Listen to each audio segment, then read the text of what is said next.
Apollo 7 Houston, how close are you now?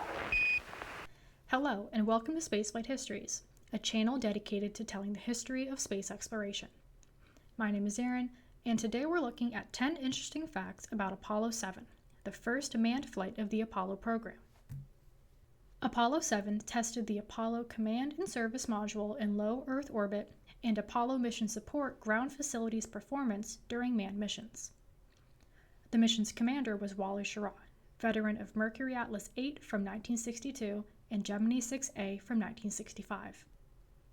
The command module pilot was Donn, a rookie from the third class of astronauts. Walt Cunningham, also from the third class, was designated the lunar module pilot despite the mission not having a lunar module. Now here are 10 interesting facts about Apollo 7. 1.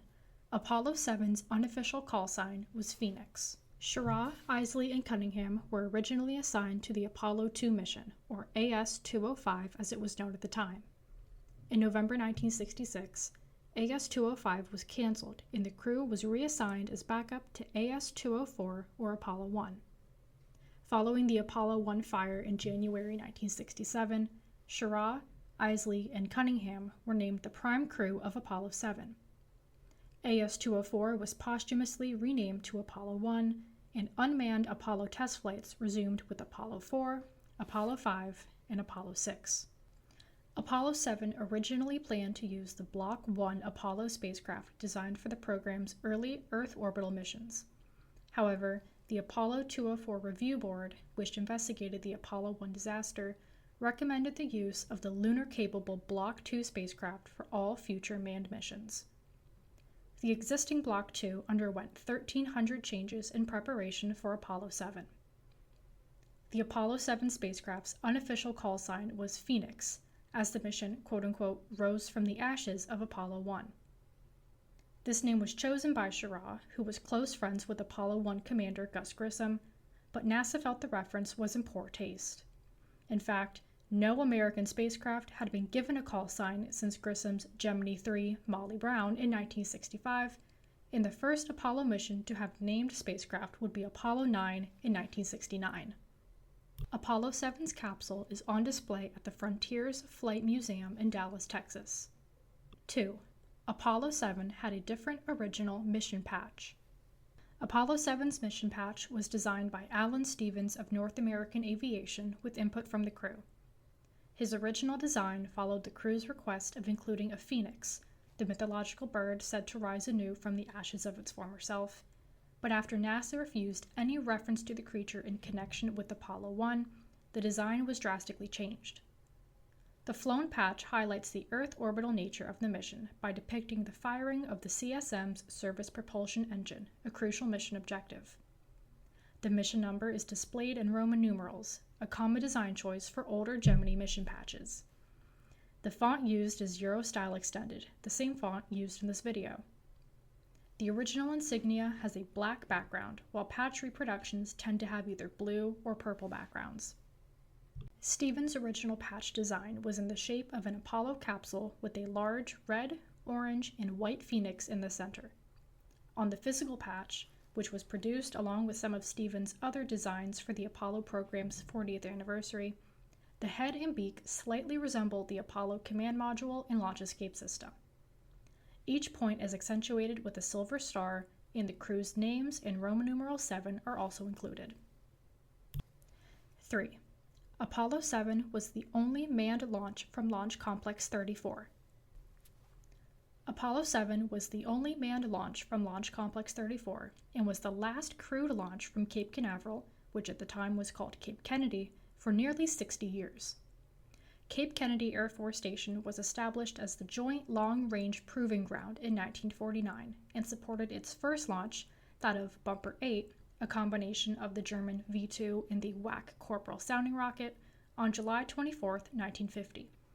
From 1955 to 1964, the station was called the Cape Canaveral Missile Annex and supported the launches of the first American satellites, the first American astronauts, and the first successful flyby of the planet Venus. Launch Complex 34's inaugural launch was of Saturn Apollo 1, the first flight of the Saturn I vehicle, on October 27, 1961. 6 more Saturn launches took place from LC-34 until Apollo 7 in October 1968, and the Apollo 1 fire occurred on Friday, January 27, 1967. While it was held in standby status after Apollo 7 for possible use in the Skylab program, LC-34 was officially deactivated on January 1, 1969. The complex was mothballed in 1971, and the service and umbilical tower was scrapped the following year. Currently, only the blockhouse, 2 flame deflectors, and the launch platform remain, with the words "Abandoned in Place" stenciled on one of its legs. Placards and granite benches have been installed as a memorial to the Apollo 1 crew and their sacrifice, and LC-34 was designated a National Historic Site in 1984. In 1962, when work began on the Apollo program, it was determined the Cape was too small to support the infrastructure necessary for building, transporting, and launching a huge rocket to the moon, resulting in the establishment of the Launch Operations Center, later renamed the Kennedy Space Center, located adjacent to the Missile Annex on Merritt Island. Every crewed launch from Florida since Apollo 8 in December 1968 has taken place from either Launch Complex 39A or Launch Complex 39B at the Kennedy Space Center, with the exception of Boeing Crew Flight Test from LC-41 and SpaceX Crew 9 from LC-40 on Cape Canaveral. 4. Apollo 7 was the first manned launch of the Saturn IB rocket. Apollo 7 was the first manned launch of the Saturn IB rocket, which would have been used to launch Apollo 1 in February 1967 and was later used by Skylab 2, Skylab 3, Skylab 4, and the Apollo-Soyuz test project in the early to mid-1970s. The Saturn IB was a man-rated 2-stage upgraded version of the Saturn I rocket and the predecessor to the Saturn V. In 1957, the U.S. Army Ballistic Missile Agency began developing the Saturn family of rockets using technology developed during the Jupiter and Redstone missile programs. The S-1B first stage was a cluster of 8 small Redstone tanks surrounding a Jupiter liquid oxygen tank, nicknamed Custer's Last Stand, a play on Custer's Last Stand, or the Battle of Little Bighorn, from 1876. 4 Redstone tanks held liquid oxygen, while the other 4 held rocket propellant 1, a highly refined kerosene fuel, and the S-1B was powered by 8 Rocketdyne H-1 engines collectively producing 1.6 million pounds of thrust. Its second stage, the S-4B, was similar to the third stage of the Saturn V and was powered by a single liquid hydrogen liquid oxygen J2 engine producing 200,000 pounds of thrust. The Saturn IB had a low Earth orbit payload capacity of 46,000 pounds and a height of 224 feet when mated with the Apollo spacecraft. The first of 9 Saturn IBs launched from LC-34 on February 26, 1966. 2 rockets launched from LC-37 directly to the north, while 3 rockets in total launched from LC-34. The last Saturn IB launch from the Cape was Apollo 7.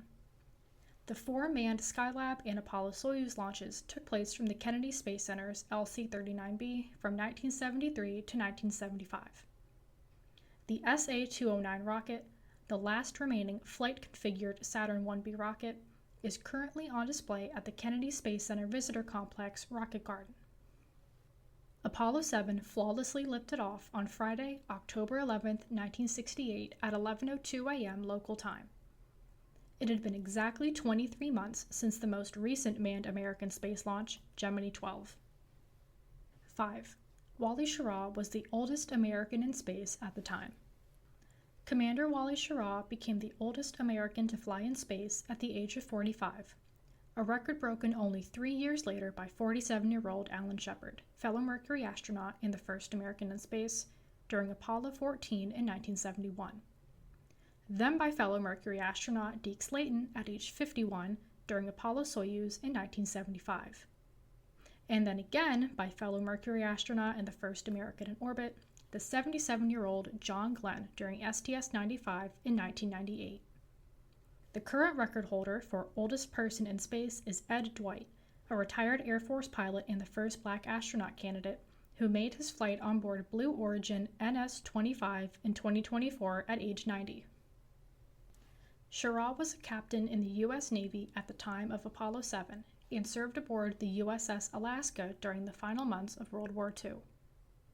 He received his Naval Aviator wings in 1948 and flew 90 combat missions during the Korean War.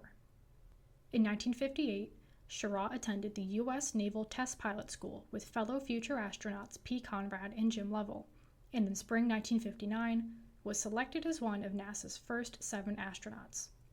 Schirra was also the first person to make 3 spaceflights on 3 different launch vehicles, the Mercury Atlas, the Gemini Titan II, and the Apollo Saturn 1B, an exclusive group still to this day. 6. Apollo 7 had the first documented case of a common cold in space.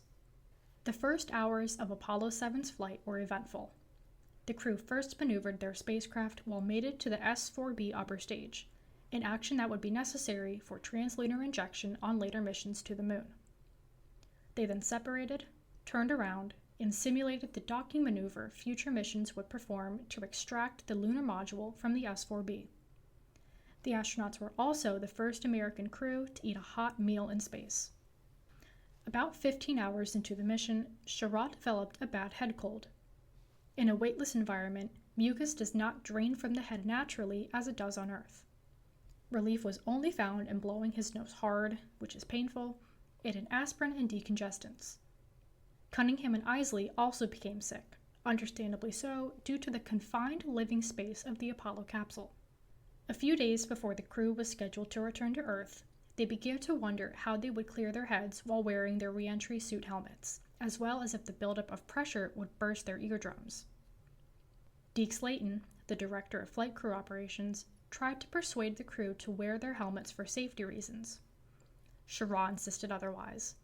The commander got his way, and the crew returned home just fine. The medication prescribed by the flight surgeons was called Actifed, a combination of antihistamine and decongestant.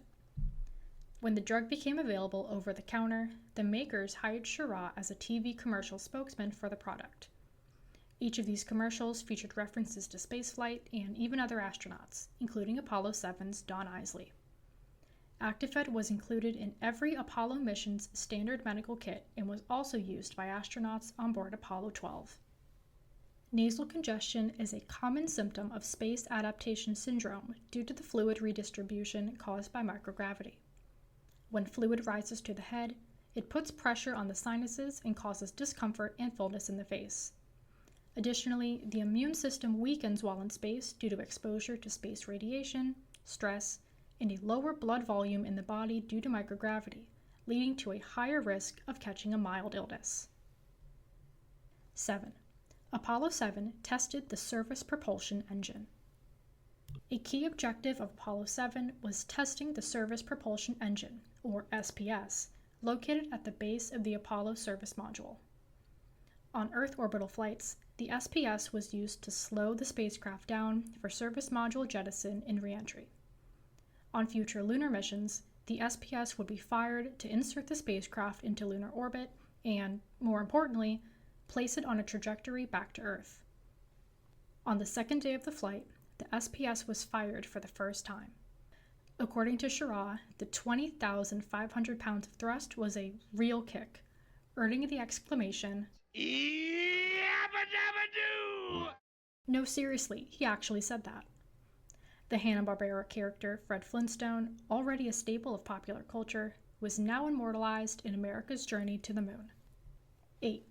The crew of Apollo 7 was awarded a special Emmy. Apollo 7 performed the first live TV broadcast from an American spacecraft on October 14, 1968, the 4th day of flight. It opened with a view of a card reading, "From the lovely Apollo room high atop everything," a callback to radio broadcasts of the 1930s. Cunningham operated the camera while Isley served as the MC, showing audiences back home the inside of their spacecraft and views of the southern United States. At the end, Schirra held up a sign that read, "Keep those cards and letters coming in, folks," a tagline used on The Dean Martin Show. Each daily broadcast, referred to as the Wally, Walt, and Donn Show, was about 10 minutes in length and continued to educate the American people on how NASA was spending their hard-earned tax dollars. Apollo 7 used an RCA black and white slow scan television camera that ran at 10 frames per second. The crew was later awarded a special Emmy, which was accepted on their behalf by the crew of Apollo 10 in 1969. 9. Apollo 7 was the first mission to carry the Fisher space pen. In 1965, inventor and pen manufacturer Paul C. Fisher invented a sealed and pressurized ink cartridge to use in his AG7 anti-gravity pen. When the pressurized nitrogen at the top of the cartridge expands, it forces out the thixotropic ink, which allows the user to write pretty much everywhere, upside down, underwater, over grease, and in the vacuum of space. The nitrogen also prevents the ink from oxidizing and drying out. After the Apollo 1 fire, NASA sought to replace the flammable pencils astronauts previously used. Why not try a pen? Fisher approached NASA and asked the agency to give his new writing utensil a shot. In 1967, NASA selected the pen for use in manned space missions, and after 18 months of testing, it made its orbital debut in October 1968. You've probably heard an urban legend that NASA spent $1 million to develop the space pen while the Soviet cosmonauts used simple pencils. This is incorrect. First, NASA did not fund the development of the space pen at all. It was all funded by Paul Fisher himself. Second, Soviet cosmonauts began using Fisher space pens in February 1969, only a few months after Apollo 7. Pencil lead could easily break off and float away, potentially damaging spacecraft electronics, while the graphite was electroconductive and the wood was flammable. Pens were a safer and more reliable alternative. The space pen has since written its way into popular culture, most famously in the 1991 Seinfeld episode, The Pen. The chrome bullet space pen number 400 is now a permanent artifact of the Museum of Modern Art in New York. In 1998, the Fisher space pen became the first product sold from space when 2 cosmonauts on board Space Station Mir used the pen live on the QVC shopping network. In 2019, to commemorate the 50th anniversary of the Apollo 11 moon landing, a Fisher space pen exhibit opened at the Kennedy Space Center's Apollo Saturn V Center. As you're watching this, numerous space pens are traveling overhead on the ISS at nearly 5 miles per second. 10. Apollo 7 had the first mutiny in space. Sort of. Schirra's head cold and the crew's lack of sleep created tension between the trio of astronauts and mission control. They believed the mission's technical goals, namely rendezvous and SMS tests, took precedence over TV broadcasts and science objectives. Furthermore, they did not appreciate the addition of other tasks to their already full schedule. On day 8, a new procedure from Houston caused the onboard computer to freeze, frustrating the crew to no end. The final straw was when the crew was ordered to wear their helmets during reentry, which, as mentioned earlier, did not go over well. At the time, Director of Flight Operations Chris Kraft believed this was insubordination, but later exonerated Schirra, stating he, quote, was exercising his commander's right to have the last word. Though it is the commander's prerogative to do what is best for his crew, it was highly unusual at the time for such intense disagreements between astronauts in space and ground control. On October 22, 1968, after just over 10 days and 20 hours in orbit, Apollo 7 splashed down 200 nautical miles southwest of Bermuda. They were recovered by the USS Essex, the lead ship of the Essex class of aircraft carriers operated during World War II. She served in the Pacific Theater during World War II, the Korean War, the Cuban Missile Crisis, and was scheduled to be the primary recovery vessel for Apollo 1. No Apollo 7 astronaut flew in space again. Wally Schirra made the decision to not return to space a 4th time prior to Apollo 7's launch and retired from NASA and the Navy in July 1969 with the rank of captain. He joined Walter Cronkite as co-anchor on CBS News' coverage of the 7 moon landing missions, counting Apollo 13. He worked in the private sector until the 1980s, authored multiple books about naval aviation and the early days of America's space program, and established the Astronaut Scholarship Foundation. He passed away on May 3, 2007 of a heart attack and is the namesake of the USNS Wally Schirra, a Lewis and Clark class dry cargo ship. Donn Isley served as backup command module pilot of Apollo 10 in 1969 and retired from the astronaut office in 1970. He served as a technical assistant for crewed spaceflight at the NASA Langley Research Center until 1972, when he retired from NASA in the Air Force with the rank of colonel. After 2 years as country director of the U.S. Peace Corps in Thailand, he worked in the private sector until 1987. Isley died of a heart attack on December 1, 1987, while on a business trip to Tokyo, Japan, to attend the opening of a space camp.